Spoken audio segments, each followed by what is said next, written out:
red team testing, think about doing purple team testing. If I can add a little bit to that as well, Adam. Just to be like a real life example for, you see an IOC on your environment that you can really narrow down to one threat actor, scatter spider. Am I in the game as well? Okay. So you can narrow down to the threat actor because it's a C2 they use, whatever infrastructure they use.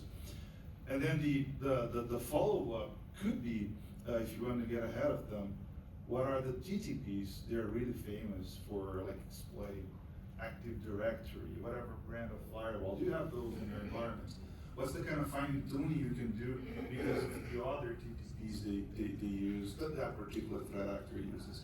So I think that's, again, on the mindset thing is looking forward. What's the information, the feeds that you have internally, or what you can use from those feeds to think how you're going to fine tune your defenses to, you name it, scatter spider. You get dibs on the panda, so okay, I'll stop here. Okay. Other questions? Oh, yes, please. Yes, so we know that threat intelligence is important. As cybersecurity professionals, I would assume. But what metrics do you think we could be using to provide to leadership to show that we actually bring value to the organization?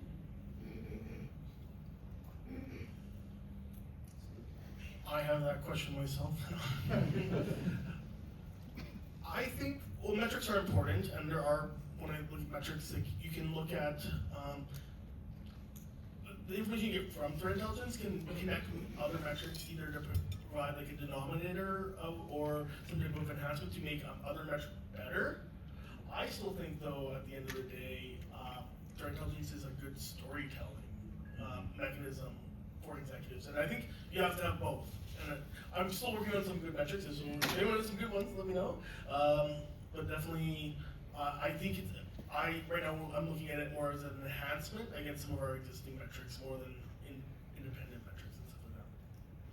Yeah, I think the operational metrics, that's an evil we can't get away from, just because there has to be some level of accountability. But for us, I found that senior leadership is less interested in the metrics, and what they want is the business impact. So if you can pull out a couple of, like Chris said, the good news stories where, you know, you were able to prevent X, Y, and Z, and this resulted in X, Y, and Z, those are typically pretty popular and pretty high impact. So again, I think it's really tying the intel to the business value and being able to tell those stories, because otherwise, like, cybersecurity is just super expensive. And, you know, it always seems like you don't get much for what you're spending. So I think if you can find those little treats in there and give them to the dog, then it's a good option. I'm falling behind you, it's terrible. So one of the things that we do is, in our team, we watch how many new signatures are published, and what we do is we provide bundles for our product lines and stuff, and inside those we're always gauging against, you know, how much have you grown, how many new signatures, how many new rules have we added to the system, and if there's a visible growth in it, it's really easy to communicate, like, hey, our team is doing things. Next is tying it back to the business value, whereas have any of these signatures, rules actually forwarded off an attack, and how much impact would that have? The next one too is actually taking that and having a risk score before you implement the signatures and rule sets, and seeing what your risk, you know, post implementation, what that risk score changes to. If your risk score goes up to having lower risk, risk scores it goes down, then you can actually, you know, quantitatively say, I have less of a scary bear in my organization because that risk went down, because I implemented these signatures and rules. Yeah, I think it's honestly a work in progress across the industry to have that super well-defined on metrics and frameworks to prove value upstream. I would maybe thought-provoking or brainstorming a little bit, how early in the queue chain we're blocking threats because of CTI, right? Because when we have like somebody being dropped on a box, doing remediation and all that, it's like, there's a cost associated to it.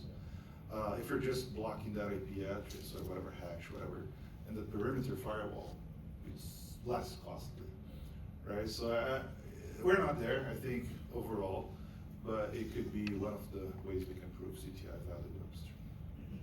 Yeah, I was actually gonna reinforce, so there's the dual edged sword, right? You provide all the signatures at the perimeter, and if you're stopping things at the perimeter, then it's really hard to quantitatively say, this is the value we added. Deception technology, if anyone's familiar with like Calvio, forward deceptor, and a bunch of that stuff that's up there, that's really interesting too, because now you can tie that back. If someone actually is inside your organization and starts to hit it, then you can quantitatively say, this is the value I'm bringing because we're capturing and seeing the optics of what this is gonna do. And because they hit our decoy as opposed to real process, this is where the sub cost savings happen. There's a general